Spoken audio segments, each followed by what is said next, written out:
Olha o que diz a palavra de Deus. Tinha Manassés 12 anos de idade quando começou a reinar, e 55 anos reinou em Jerusalém. Versículo 2: fez o que era mal perante o Senhor, segundo as abominações dos gentios que o Senhor expulsara de suas possessões, de diante dos filhos de Israel, pois tornou a edificar os altos que Ezequias, seu pai, havia derribado, levantou altares aos Baalins, e fez postes ídolos, e se prostrou diante de todo o exército dos céus, e o serviu. Edificou altares na casa do Senhor, da qual o Senhor tinha dito: em Jerusalém porei o meu nome para sempre. Também edificou altares a todo o exército dos céus, nos dois átrios da casa do Senhor. Versículo 6: queimou seus filhos como oferta no vale do filho de Inom, adivinhava pelas nuvens, era goureiro, praticava feitiçarias, tratava com necromantes e feiticeiros, e prosseguiu em fazer o que era mal perante o Senhor para o provocar a ira. Também pôs a imagem de escultura do ídolo que tinha feito na casa de Deus, de que Deus dissera a Davi, a Salomão seu filho: nesta casa, em Jerusalém, que escolhi de todas as tribos de Israel, porei o meu nome para sempre. Versículo 8: e não removerei mais o pé de Israel da terra que destinei a seus pais, contanto que tenham cuidado de fazer tudo o que lhes tenho mandado, toda a lei, os estatutos e os juízos dados por intermédio de Moisés. Manassés fez errar a Judá e os moradores de Jerusalém, de maneira que fizeram pior do que as nações que o Senhor tinha destruído de diante dos filhos de Israel. Versículo 10: falou o Senhor a Manassés e ao seu povo, porém não lhes deram ouvidos, pelo que o Senhor trouxe sobre eles os príncipes do exército do rei da Assíria, os quais prenderam Manassés com ganchos, amarraram-no com cadeias e o levaram à Babilônia.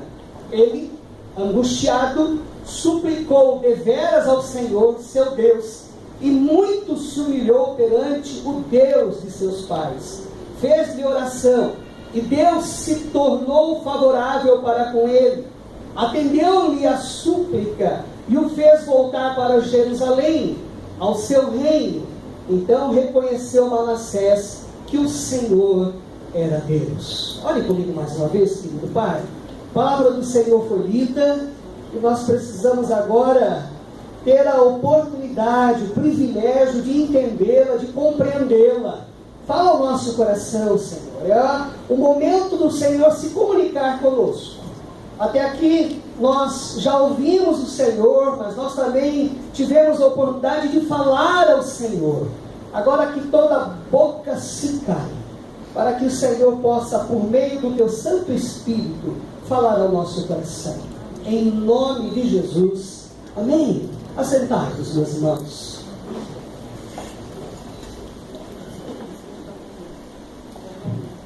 Meus irmãos, quando eu olho para Manassés, quando eu penso nesse personagem bíblico, quando eu estudo a biografia deste homem, uma das definições que eu tenho para com Manassés é isso daí que eu coloquei para você. O ser humano se torna maligno não pelo que ele faz, mas pelo que ele é. E isso está atrelado à natureza depravada do homem. Isso está atrelado à queda do homem. Ele é maligno não por conta daquilo que ele faz, mas por conta do que ele é, da essência dele. É isso que eu consigo perceber em Manassés. Você pode ler comigo essa frase? O ser humano se torna maligno não pelo que ele faz, mas pelo que ele é. Vamos de novo? O ser humano se torna maligno não pelo que ele faz, mas pelo que ele é. Você sabe quem é o pior homem do mundo? Para você, quem é o pior homem do mundo? Não é o seu marido. Não é o seu patrão. Não é o seu vizinho. Não é o seu sogro.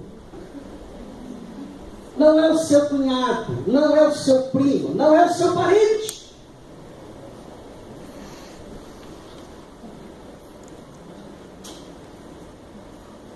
Seu nome era Manassés. Segundo as Escrituras, o pior homem do mundo. Quando você olhar aqui para a história de Manassés, que foi alguém que conheceu a Deus, que foi alguém que teve uma família que era de Deus.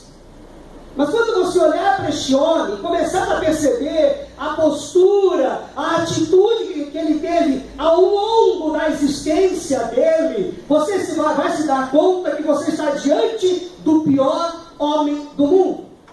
Agora, eu preciso também dizer, a bem da verdade, que ele não foi o pior.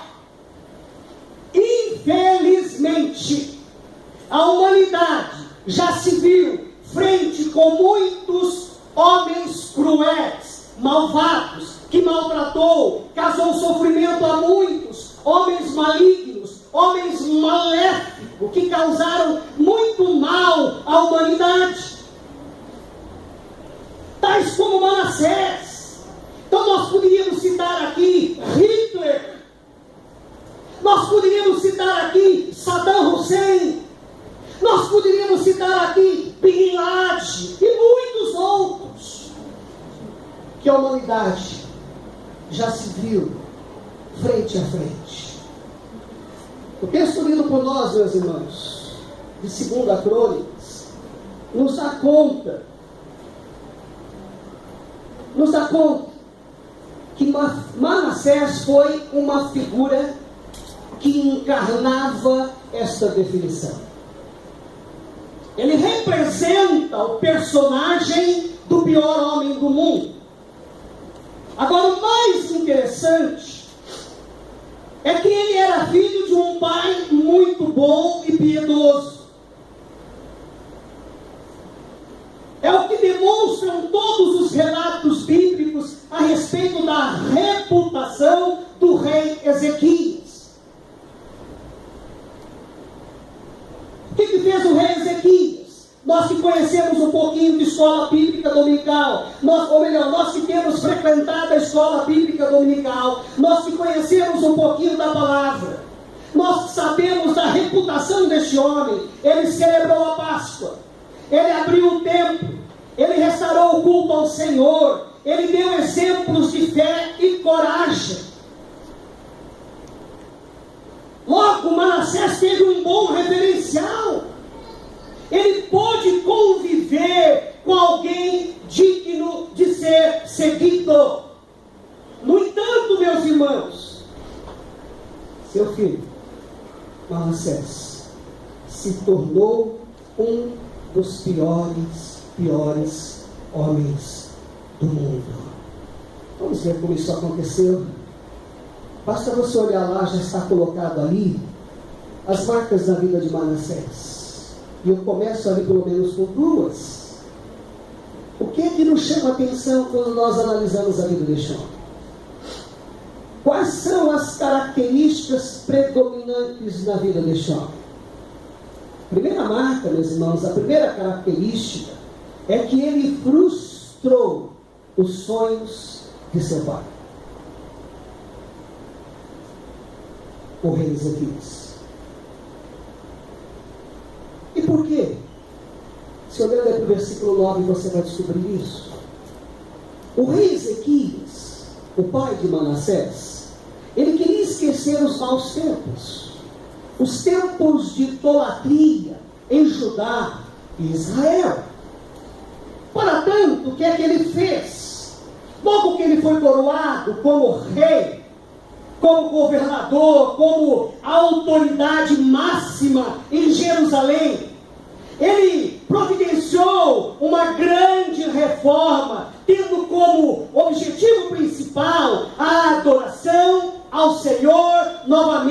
Jerusalém. Ele ordenou para que o templo fosse reaberto e purificado, porque o templo estava fechado. Ele levou o povo a destruir os altares e os lugares pagãos de adoração, tão comum nos dias de Jerusalém ou de Israel naqueles dias. Ele também removeu a idolatria do povo de Israel. E aí ele tem um filho. E ele decide pôr o nome dessa criança de Manassés, que significa fazendo esquecer-se. Eu não sei se você tem ciência, mas o israelita, o judeu, ele dava muita importância ao nome que ele ia colocar no filho. Ele levava em consideração o significado desse nome. E ele coloca Manassés, o nome nessa criança. Ele quer se esquecer, meus irmãos, esquecer dos altares e lugares pagãos de adoração em Israel. Ele quer se esquecer da idolatria, tão presente naqueles dias na vida dos israelitas. Ele quer se esquecer do templo fechado, abandonado, deserto. Os anos se passam. Ezequias morre. Manassés assume o lugar do pai. E segundo aí o texto que nós lemos, ele começa a reinar aos 12 anos de idade e fica à frente de Israel por 55 anos. O que é que ele fez? Diz aí o versículo 9: Manassés, porém, desencaminhou Judá e o povo de Jerusalém, ao ponto de fazerem pior do que as nações que o Senhor havia destruído diante dos israelitas. O que é isso, meus irmãos, senão frustrar os sonhos de um pai?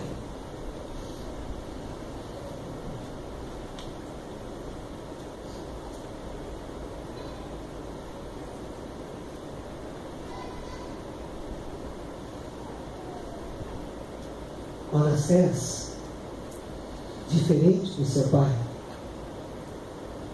ele se esquece do Senhor e acaba refazendo as obras de seu pai, que havia libertado os israelitas da idolatria. A segunda marca, a segunda característica predominante na vida deste homem é o que está ali no versículo 2, parte A. Ele fez o que era mal perante o Senhor. Ele teve uma postura, ou passou a ter uma postura reprovada por Deus. Ele voltou à idolatria, ele voltou às práticas pagãs, ele acaba desempenhando um papel influente, ativo, atuante na restauração dos cultos pagãos, extinguidos e abandonados no início do reinado do seu pai. E o que diz aí a Bíblia como resultado disso da parte de Deus para com Manassés? Manassés provocou a ira de Deus. E por conta disso, o juízo de Deus o visitou.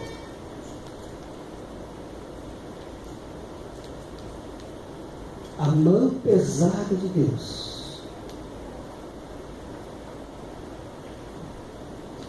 desceu sobre a cabeça dele. A pergunta relevante para nós nesta noite, meus irmãos, nós que conhecemos a Deus, nós que caminhamos com Deus, nós que fazemos parte da família de Deus, nós que fazemos parte dessa igreja aqui no Bom Retiro, afinal de contas, o que é que provoca a ira de Deus? Talvez essa deva ser a pergunta mais relevante para nós nessa noite.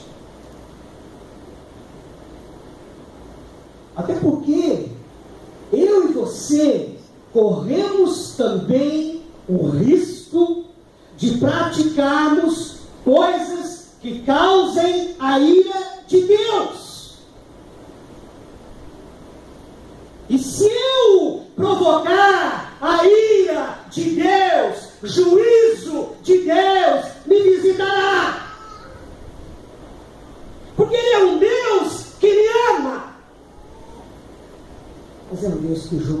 justiça também.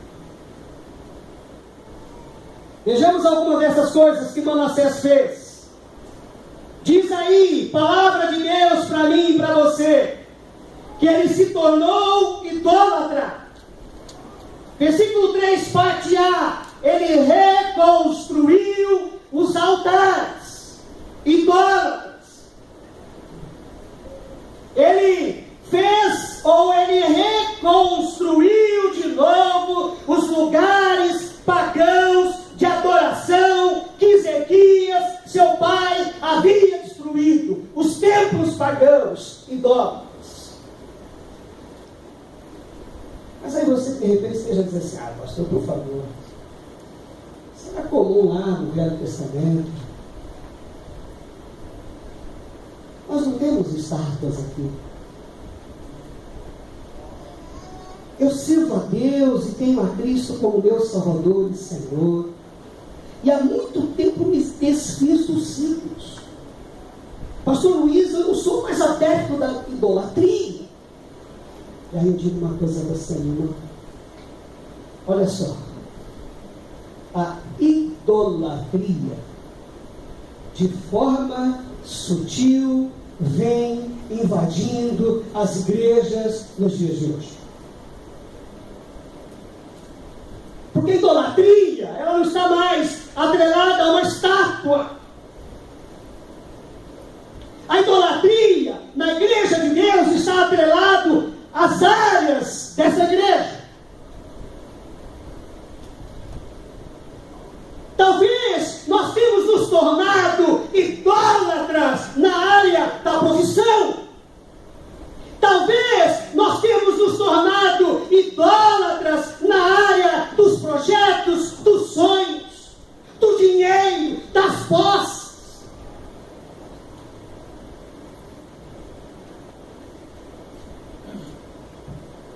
Meu irmão, minha irmã, vá para casa hoje entendendo que a idolatria é um dos grandes problemas espirituais menos reconhecidos pelos crentes da igreja. Nós achamos que nós não somos idólatras. Mas se a gente pesquisar um pouquinho, a gente vai se dar conta do quanto temos sido idólatras. O que é idolatria, meu irmão? É dar a honra de Deus, que deve ser direcionada a Deus, a qualquer coisa ou pessoa que não seja Deus. Idolatria é ocupar o lugar de Deus na sua existência com qualquer outra coisa. Pode ser que no lugar de Deus aí na sua vida existe uma pessoa. O seu marido é mais importante do que Deus para você. O seu namorado é mais importante do que Deus para você. Talvez aí no lugar de Deus tem mais importância do que Deus o dinheiro, as posses, os bens que você possui. A carreira, os projetos, os sonhos. Meus irmãos, tudo aquilo que rouba o primeiro lugar em nosso coração é ídolo.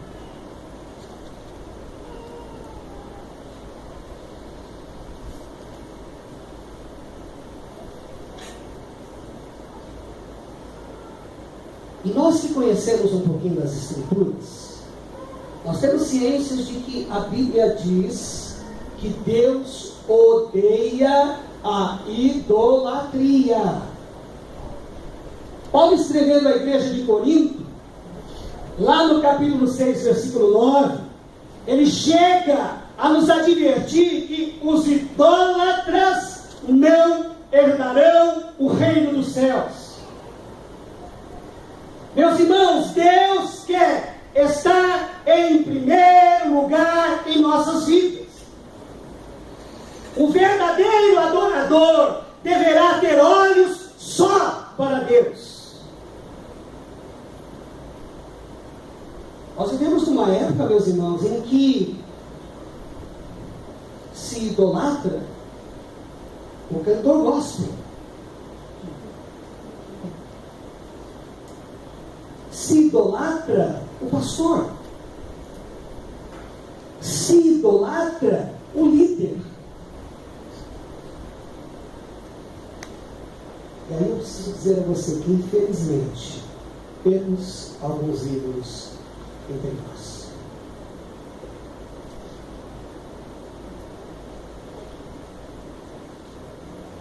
Ídolos gospels, meus irmãos, que não ministram por menos de 30 mil reais. Se você não chegar com 30 mil reais para ele não vem aqui ministrar. Ídolos gospel que fazem uma lista de exigências que nem Jesus, Paulo fizeram quando exerciam seus ministérios. Hotel 5 estrelas, frutas tropicais, água mineral de marca específicas, dezenas de seguranças, carro blindado. Quem é o culpado disso, meus irmãos? Eu, você, que fazemos parte desta igreja idólatra, por alimentarmos nossos ídolos. Nós fazemos isso por meio do nosso aplauso. Fazemos isso quando compramos o trabalho deles. Mas quando eu me deparo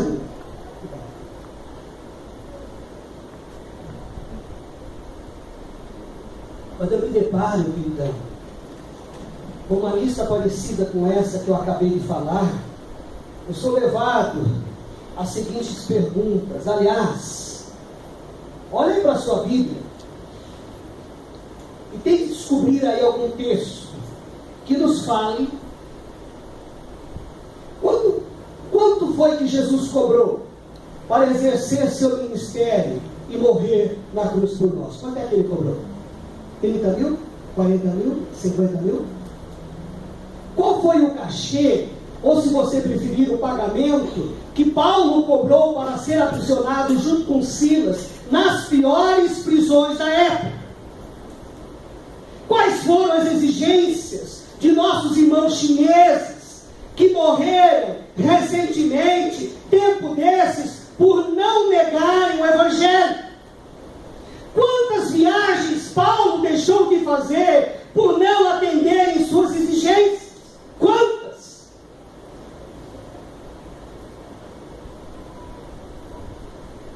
Isso é idolatria, meus irmãos. Mas não só idolatria.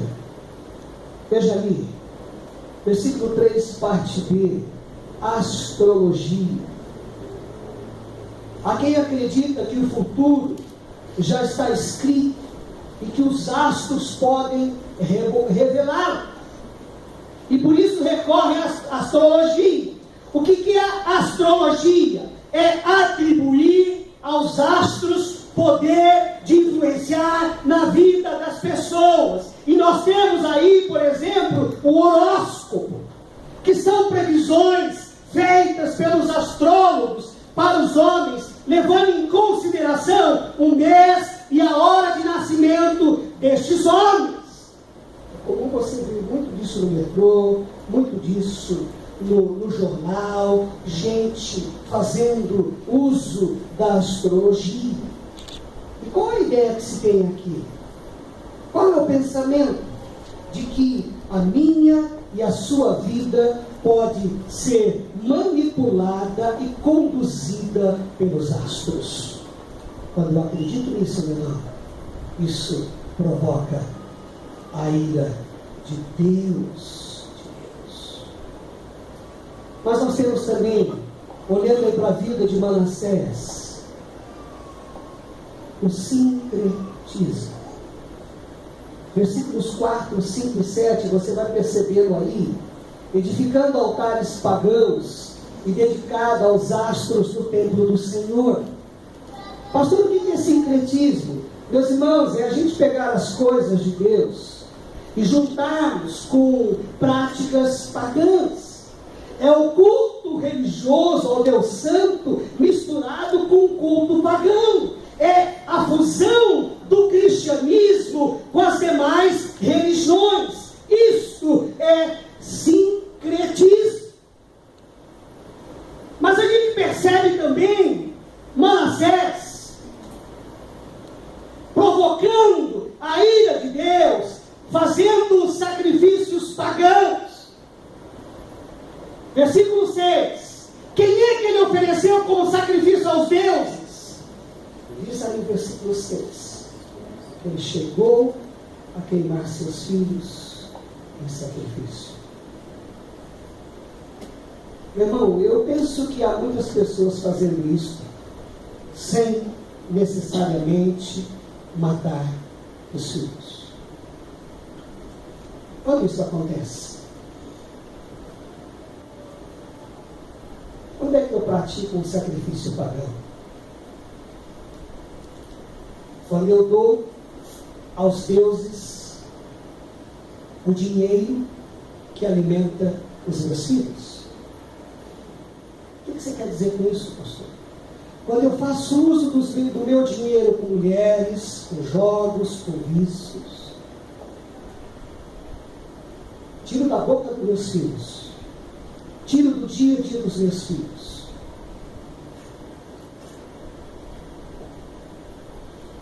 Isso por muito tempo aconteceu na casa dos meus pais, meus irmãos. Papai, que não tinha conhecimento de Deus naquela época, ele tinha dinheiro para a prostituta, ele tinha dinheiro para o álcool, ele tinha dinheiro para o cigarro, ele tinha dinheiro para os vícios dele, mas ele não tinha dinheiro para manter a família dele.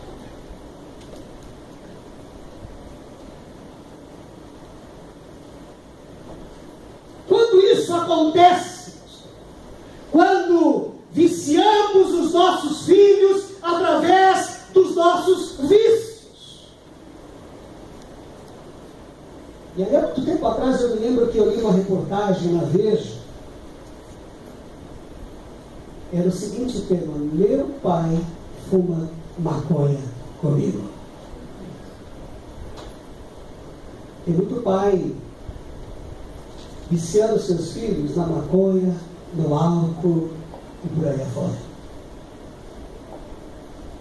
Quando isso acontece, pastor? Quando os aborta por capricho, o aborto, a interrupção da gravidez.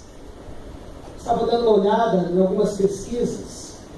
A Universidade de Brasília, ela fez um estudo aqui no nosso país, e ela diz que 1 em cada 5 mulheres brasileiras com mais de 40 anos já fizeram pelo menos um aborto na vida.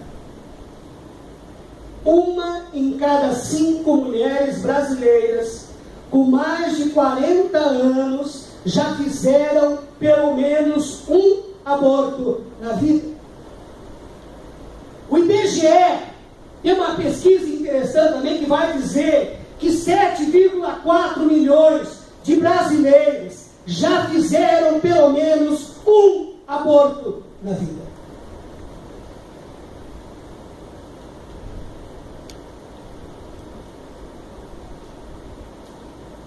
Mas não é só isso, meus irmãos. Isso acontece, o sacrifício pagão, quando os pais abandonam os seus filhos. Aliás, eu não sei se você sabe, mas nós estamos fazendo parte aí de uma geração de órfãos cujos pais estão vivos. O pai tem tempo para tudo, menos para o filho. Ele tem tempo para o trabalho dele, ele tem tempo para os sonhos dele, ele tem tempo para a vida dele, mas o filho foi abandonado. Tem um pai totalmente indiferente, e tudo e todos têm mais importância na vida do que o filho.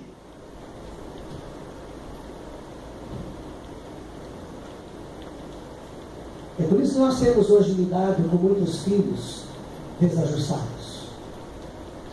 E quando você vai dar uma olhada para o histórico deste filho, para o histórico desse adolescente, para o histórico desse jovem, para o histórico deste adulto, você vai descobrir a ausência do pai da vida dessa criança. O que é que provoca a ira de Deus, meus irmãos? No caso de Manassés, versículo 6, ele se envolveu com demônios. E deixa eu dizer uma coisa a você: fora a verdadeira fé, contida, compreendida na palavra de Deus, todas as demais formas de adoração, mesmo que não sejam conscientes, ou seja, eu não tenho ciência, ou intencionais, eu pensei em fazer, são envolvimentos com demônios. Percebe isso acontecendo com Manassés, no versículo 6.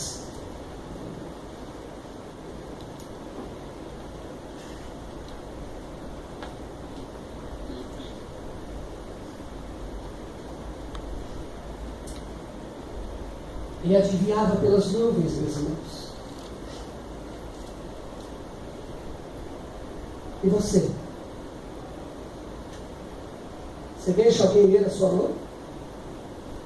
Aquelas ciganas que a gente encontra de vez em quando ali na Praça da Sé, tentando pegar você a laço para ler a sua mão, você permite com que isso aconteça? Você faz uso de simpatias? Algo largamente empregado, usado pelo nosso povo. As mesmas são difundidas como inofensivas tradições folclóricas. E nós temos aí alguns santos católicos muito comuns em simpatia, por exemplo, o Santo Antônio, conhecido como Santo Casamenteiro. Nós temos aí o Santo Expedito, o Santo São Jorge.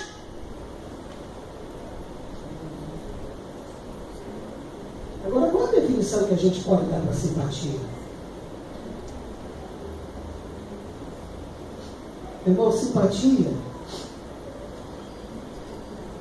segundo um site que eu li esta semana, é a maneira de forçar poderes ocultos a satisfazerem a nossa vontade.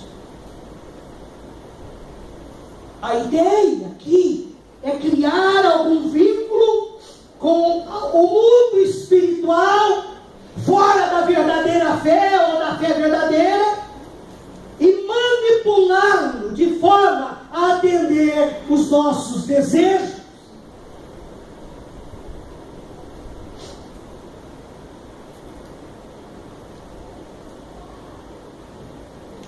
A palavra de Deus diz também que Manassés era agoureiro.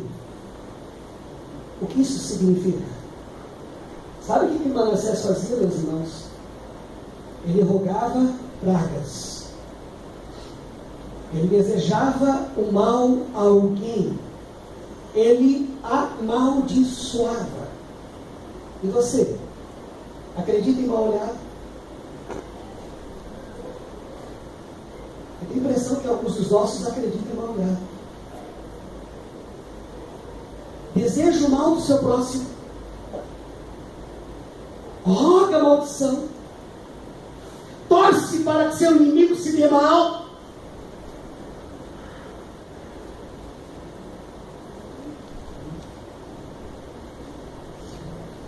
Mas diz aqui também a palavra de Deus que Manassés consultava médiuns e necromantes. Aí a pergunta que eu preciso fazer, querido, a você é a seguinte: quem você tem consultado para orientar sua vida? Alguém de Deus? Tem muita gente que está consultando o coração, achando que está consultando a Deus. Meus irmãos, a palavra de Deus diz que o nosso coração é enganoso. Tem muita gente olhando para o coração, consulta o coração, acha que aquilo é de Deus, mas não é de Deus. Quem você tem consultado para orientar a sua vida? Outra coisa que eu percebo também na vida de Manassés e que provocou a ira de Deus, é que diz aí o versículo 9, que ele desenvolveu influência maligna na vida daquele povo. É por isso que a Bíblia diz que Manassés fez muita gente errar junto com ele. Meu irmão, preste atenção. Se você faz aquilo que desagrada a Deus, se você faz algo abominável a Deus, quase sempre isto faz também outras pessoas caírem nos mesmos erros. Como isso acontece, pastor? Quando você é um exemplo. Ou seja, quando você é líder, de repente você está no comando, de repente você tem um temperamento forte, e se você não tomar cuidado, em vez de você desenvolver uma influência benéfica, abençoadora na vida dos seus liderados, você vai desenvolver uma influência maligna. Foi o que aconteceu com Manassés. Como isso acontece da influência maligna, pastor?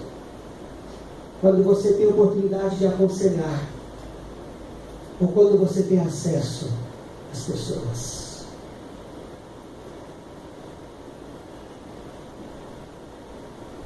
Tem muito conselheiro por aí, meus irmãos, adepto da seguinte tese: o que vale é você ser feliz. Isso vai te fazer feliz? Ir para a cama com outra? Vai te fazer feliz? Isso é maligno.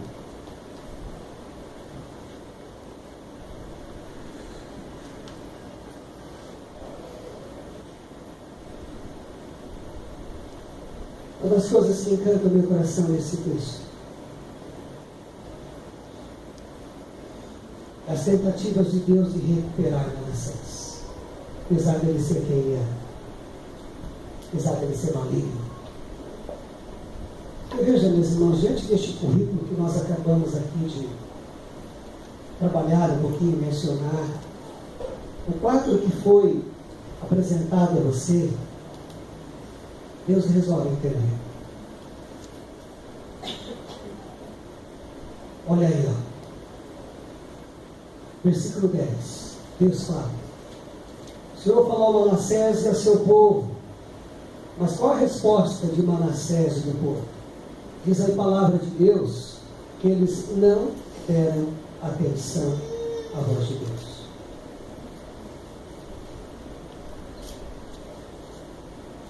Eles não quiseram ouvir a voz de Deus. Diz a tradição, meus irmãos, que foi justamente nessa época que Manassés mandou cerrar o profeta Isaías pelo meio, a fim de sentenciar. Porque era alguém usado por Deus para falar a Manassés. E como ele não queria ouvir a Deus, ele não queria ouvir o profeta de Deus.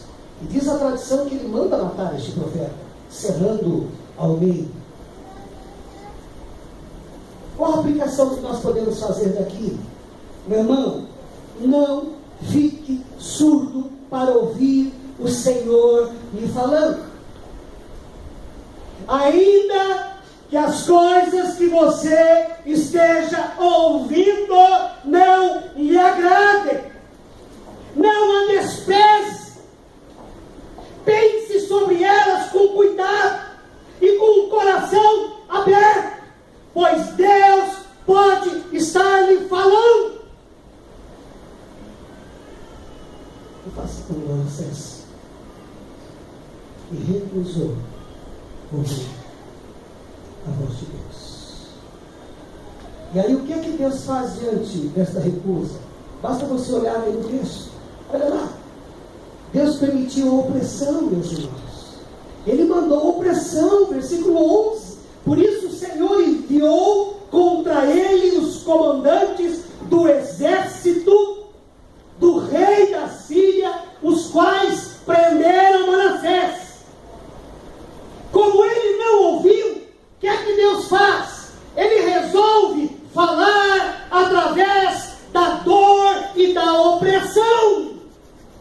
Este é o poder de Deus. É só o poder de Deus que vai dar para a gente.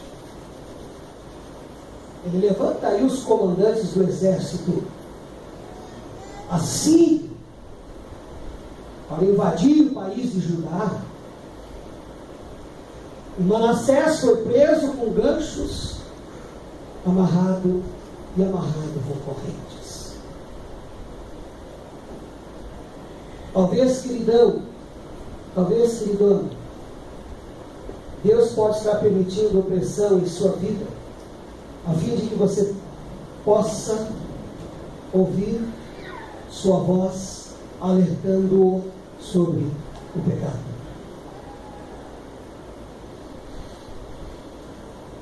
O que é opressão, pastor?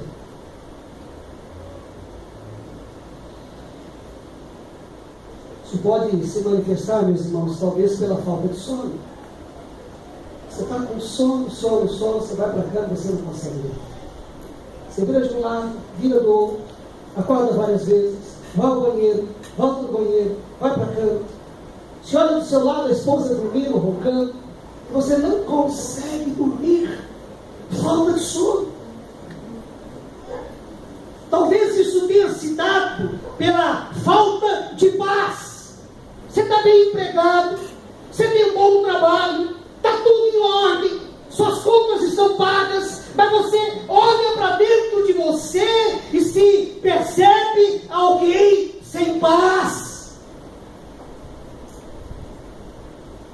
Talvez isso se dê também pela ausência de felicidade. Você tem tudo para ser feliz, mas você é infeliz. Você acha que comprar alguma coisa vai resolver, mas não vai resolver. Você compra, você troca de carro, troca de casa, troca de roupa, troca de tudo, mas você continua infeliz. Talvez isso se dê por meio da insegurança, meu irmão, do medo, da angústia, da insatisfação, de se sentir perseguido, da dor. Isso é a opressão de Deus mandando na sua vida.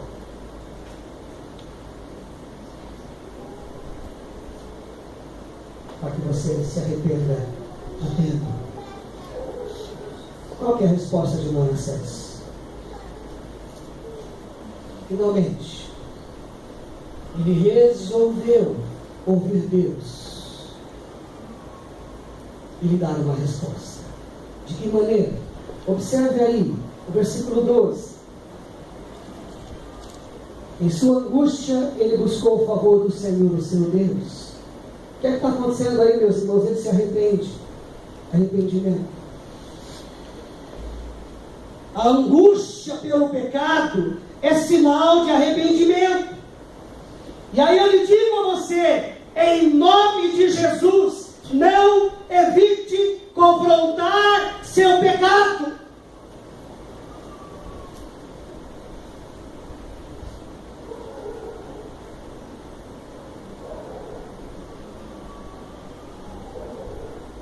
Mas ele não só se arrepende como ele ora.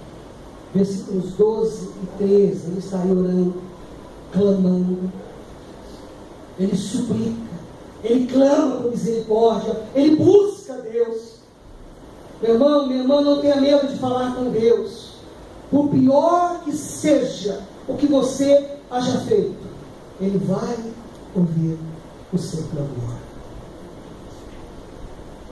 Olhe com a consciência, querido, de que ainda que o seu pecado seja grave, a esperança para você, uma vez que você percebeu como ofendeu a Deus com o seu erro.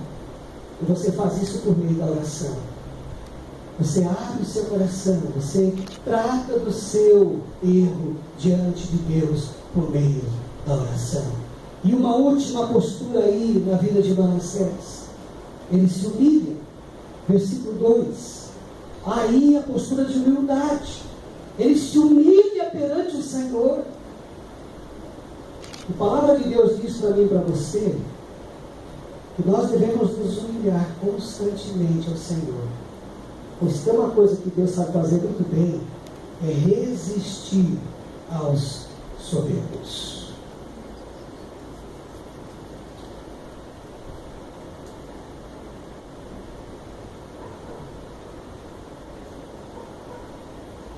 diante desta postura de arrependimento, de oração, diante desta postura de humildade, o que é que Deus fez com Manassés, meus irmãos? Você acha que Deus poderia fazer alguma coisa boa por este homem? Depois de todas as abominações que ele fez diante de Deus?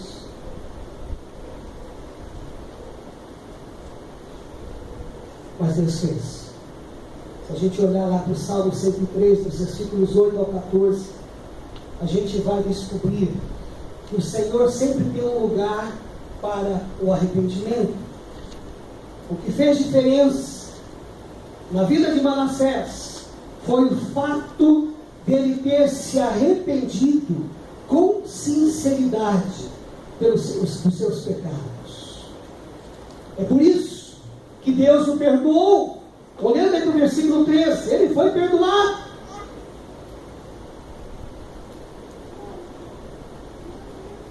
Meus irmãos, esse relato aqui alegra muito meu coração, pois me faz entender a profundidade da graça de Deus em perdoar o homem, não importando o que ele tenha feito. Meu irmão, minha irmã, Deus hoje pode conceder graça por minha causa, por sua causa? Não. Segundo as Escrituras, Ele pode conceder graça por causa da cruz. Na cruz, todos podemos ser justificados, mediante a graça, tanto o pior como o melhor dos homens, pois todos precisam de salvação. Além de perdoá-lo, diz aí o texto, que Deus atende a súplica de Manassés. Deus atendeu o seu pedido, ou seja, ele foi libertado, ele teve a sua vida restaurada, sua família, sua casa, seu negócio, sua vida de volta.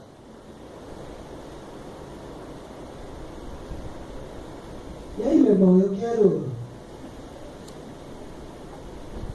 terminar esta palavra dizendo a você o seguinte: com base na vida de Manassés,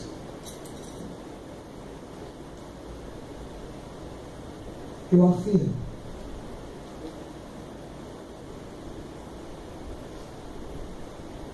que Deus pode restaurar a vida de qualquer pecador,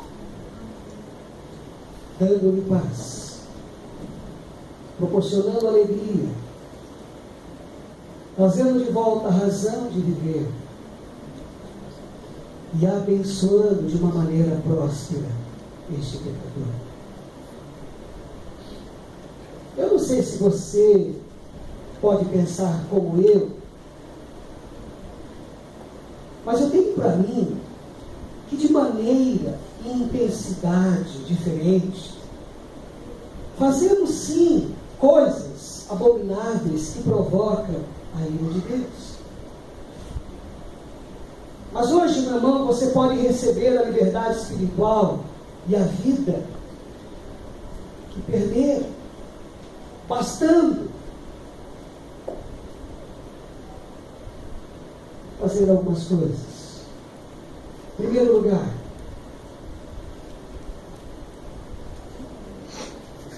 crendo que somente Jesus é capaz de nos levar de volta para Deus. A palavra de Deus diz que Ele é o único mediador entre Deus e os homens. Mas eu não só preciso crer, eu preciso confessá-lo, ou confessar a Jesus como o Salvador e único orientador da minha vida, se você ainda não o fez.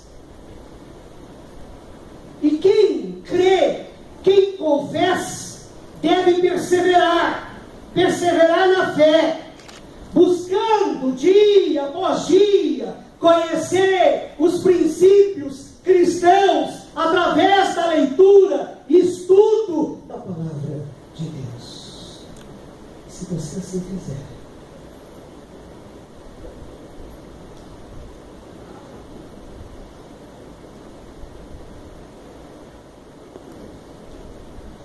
alegrar o coração do Pai.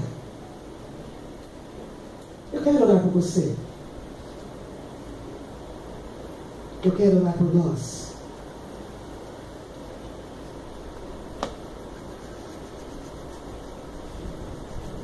Olhar para a vida de Manassés, de repente, é olhar para a nossa vida.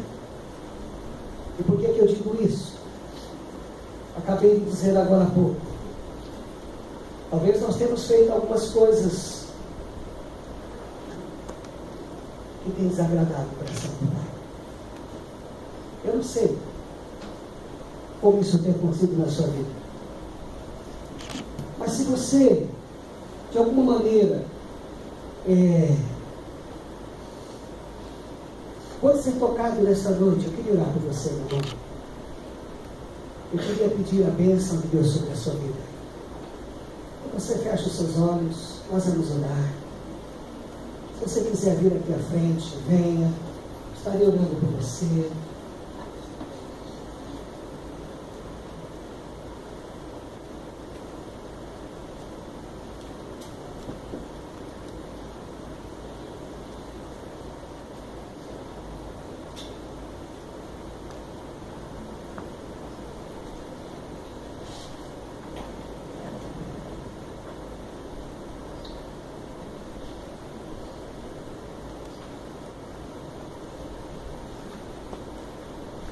Falei agora há pouco que todos nós, de maneira e intensidade diferente, fazemos coisas abomináveis que provocam a ira de Deus. Se tem sido assim na sua vida, meu irmão, você querendo que um dos seus pastores ore por você, só vir aqui à frente, eu estarei fazendo isso. Alguém?